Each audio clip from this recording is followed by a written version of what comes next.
কালো রং কখনো অশুভ নয়, কারণ মা কালী নিজেই সেই কালো।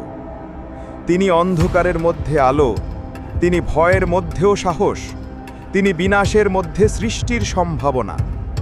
মা কালী কেবল এক দেবী নন, তিনি এক শক্তি, এক চেতনা, এক বিপ্লব। যে হৃদয়ে ভয় বাস করে, সেই হৃদয়েই মা কালী আসেন সাহস হয়ে।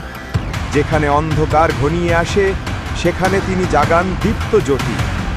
তিনি শিখিয়ে দেন, নিজের ভয়কে চিনে নাও, মোকাবিলা করো, আর রূপান্তর ঘটাও নিজেকে। তার খোলা মাথার মালা, রক্তজীব আর বাঘছাল পরা রূপ সবকিছুই বলে দেয়, তিনি ভয় পাইয়ে দেন না, ভয় দূর করেন।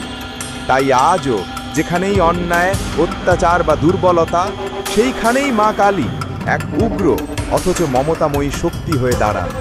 জয় মা কালী, শক্তি আসুক আমাদের অন্তরে।